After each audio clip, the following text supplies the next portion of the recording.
ओम शांती. आजची तारीख आहे 1 जून 2026.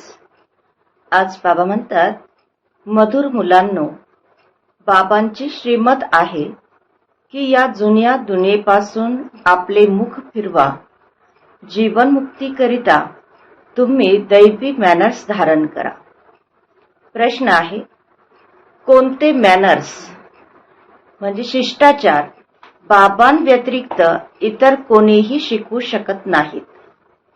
उत्तर, पवित्र बनणे आणि बनविणे हा आहे सर्वात श्रेष्ठ दैवी शिष्टाचार. तुम्ही घरी गृहस्थीमध्ये राहत असताना पवित्र राहा. हे शिक्षण एक बाबाच देतात, इतर कोणीही देऊ शकत नाही. तुम्हा मुलांचा बेहदचा संन्यास आहे. तुम्ही या जुन्या दुनियेलाच बुद्धीने विसरता. तुम्ही जाणता, पवित्रतेच्या धारणेने बाकी इतर सर्व मॅनर्स म्हणजे शिष्टाचार स्वतःच येतात. गीत आहे, आज अंधेरे में है हम इंसान. ओम शांती. मुलांनी गाण्याची एक ओळ ऐकली. एकीकडे आहे सगळी दुनिया भक्ती मार्गवाले आणि दुसरीकडे आहात तुम्ही मुले ज्ञान मार्गवाले. ते भक्तीची शिडी चढत राहतात आणि तुम्ही मुले मग ज्ञानाची शिडी चढता आणि भक्तीची शिडी उतरता. गातात देखील की आम्ही अंधारात आहोत. सद्गुरू विना घोर अंधकार. गुरु तर इथे पुष्कळ आहेत. आता खरा गुरु कोण आहे?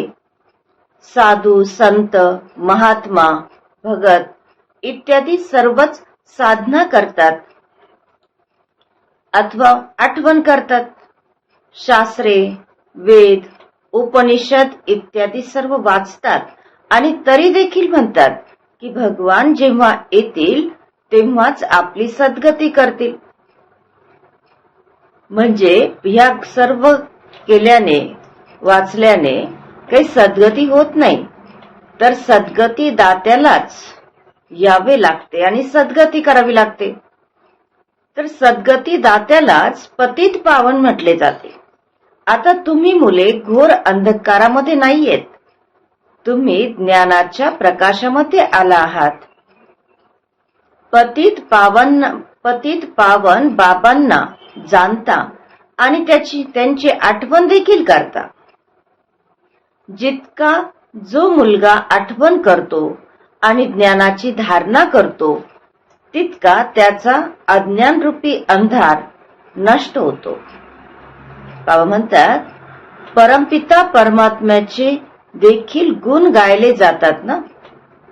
मनुष्य सृष्टीचे ते बीजरूप आहेत, सत्य आहेत, चैतन्य आहेत, आनंदाचा सागर, ज्ञानाचा सागर आहे, पवित्रतेचे सागर आहेत. फॉर एव्हर म्हणजे सदा काळासाठी ते पवित्रतेचे सागर आहेत. त्यांचे हे पद अविनाशी आहे. दुसऱ्या कोणत्याही मनुष्याचे हे अविनाशी पद असू शकत नाही.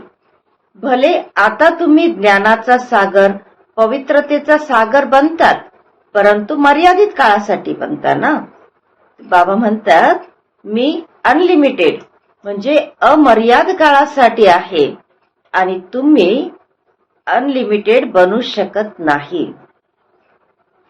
जर अनलिमिटेड काळासाठी जर बनले तर हा सृष्टीचा खेळ कसा चालेल? 84 जन्म तुम्ही कसे भोगाल? बाबा म्हणतात, तुम्ही फॉर एव्हर म्हणजे सदा काळासाठी बनू शकत नाही. तुम्हाला मी लिमिटेड बनवतो. 21 जन्मांकरता तुम्ही बनता, तर 21 पिढी देखील लिहिलेले आहे. तुम्ही जाणता की किती मुले पवित्र बनतात आणि किती अजामिल प्रमाणे पापी बनतात. कित्येक जण अशुद्ध, गलिच्छ म्हणजे पतित, अपवित्र बनतात. तर बाबांनाच येऊन मळलेले कपडे स्वच्छ करावे लागतात म्हणजेच पतित आत्म्याला स्वच्छ करावे लागते. आत्माच मलिन बनते, म्हणजे अपवित्र बनते. तर बाबा आत्म्याला समजावून सांगतात की तुला मायेने किती मलिन बनविले आहे. केवळ या एका जन्माचीच गोष्ट नाहीये, ही तर जन्म जन्मांतरीची गोष्ट आहे.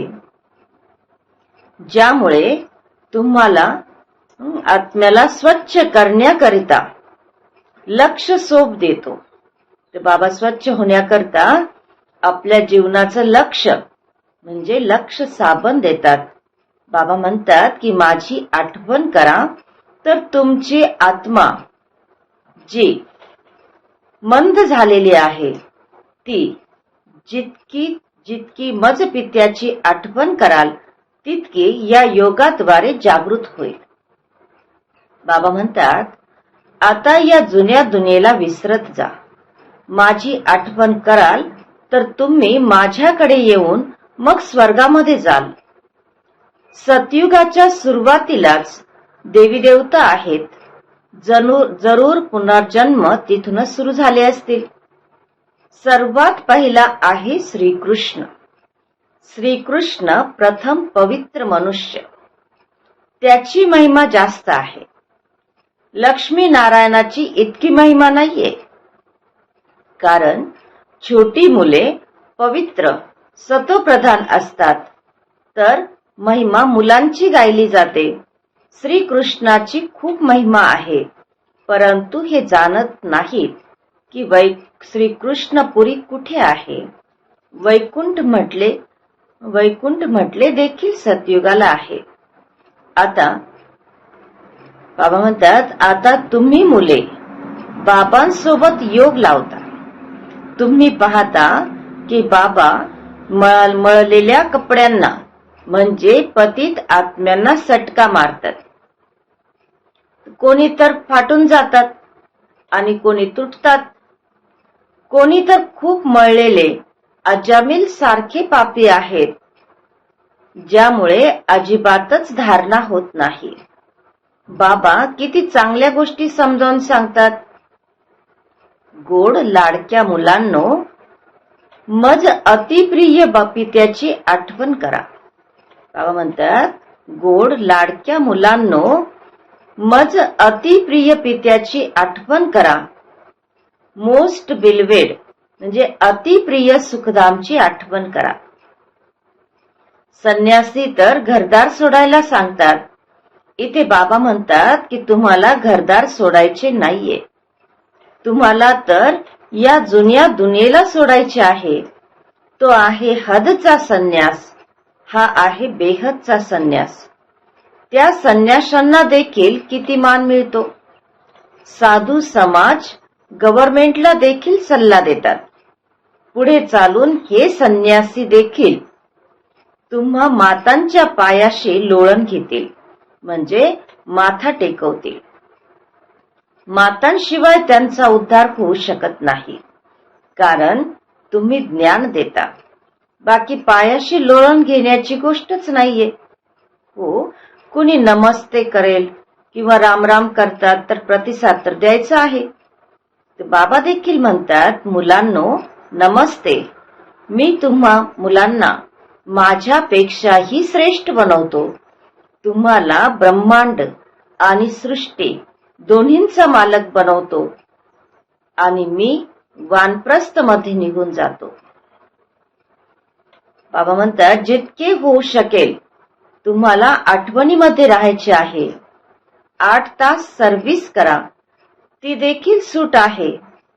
जे 8 तास शरीर निर्वार्थ भले सर्व्हिस करा, ती देखील बाबांनी सूट दिलेली आहे. बाकीचा वेळ द्यायचा आहे. मूळ गोष्ट आहेच पवित्रतेची. तुम्ही जाणता हे आहे काट्यांचे जंगल. एकमेकांना काटे टोचत राहतात, दुःख देत राहतात. आता बाबा म्हणतात श्रीमतावर चाला. शिव बाबा देखील बोलत आहेत, तर ब्रह्मा देखील बोलत आहेत. अच्छा, खूप खूप वर्षांनंतर भेटलेल्या मधुर मधुर मुलांप्रती मातपिता बापदादांची प्रेमपूर्वक स्मृती आणि सुप्रभात. आत्मिक पित्याचा आत्मिक मुलांना नमस्ते आणि अम्मा आत्मिक मुलांचा आत्मिक मातपिता परमपिता परमात्मा यांना प्रेमपूर्वक स्मृती, सुप्रभात आणि नमस्ते. धारणेसाठी मुख्य सारांश आहे, एम ऑब्जेक्ट नेहमी समोर ठेवून दैवी गुण धारण करायचे आहेत. सतोप्रधान दुनियेमध्ये जाण्याकरिता पवित्रतेचे शिष्टाचार धारण करायचे आहेत.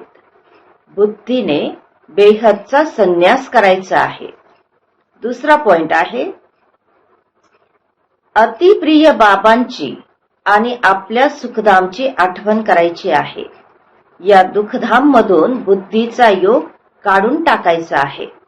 वरदान, सर्वांचे गुण पाहण्याचा आणि संतुष्ट करण्याच्या उत्कंठेद्वारे नेहमी कायमचे उत्साहामध्ये राहणारे गुणमूर्त भव. विश्लेषण आहे, नेहमी एकरस म्हणजे कायमचे उमंग उत्साहामध्ये राहण्याकरिता जे कोणी संपर्कामध्ये येतात त्यांना संतुष्ट करण्याची प्रबळ इच्छा असावी. कोणालाही पाहाल तर त्यांच्याकडून सतत गुण घेत राहा. सर्वांच्या गुणांचे बळ मिळाल्याने उत्साह कायमचा टिकून राहील. उत्साह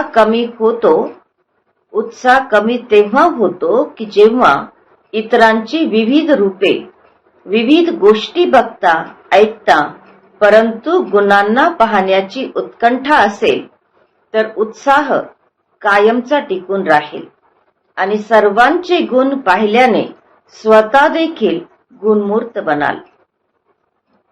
आजचा सुविचार आहे, बेहदच्या वैराग्य वृत्तीचे फाउंडेशन मजबूत असेल तर सेकंदामध्ये अशरीरी बनणे सोपे आहे. आजचा अव्यक्त इशारा आहे, सदैव हर्षित राहण्याकरिता आपल्या स्वभावाला सरळ बनवा, सहनशील बनवा. आपल्या या चेहऱ्याला सदैव हर्षित बनविणे ही संगम युगाची सर्वात मोठी गिफ्ट आहे. चेहऱ्यावर कधीही कोणती तणावाची रेषा नसावी. जसा पौर्णिमेचा चंद्र किती आकर्षक दिसतो तसा तुमचा चेहरा सदैव हर्षित असावा. चेहरा असा तेजस्वी असावा की इतरही तुमच्या चेहऱ्यामध्ये आपले रूप पाहू शकते. यासाठी आपल्या नेचरला म्हणजे आपल्या स्वभावाला सरळ बनवा, सहनशील बना.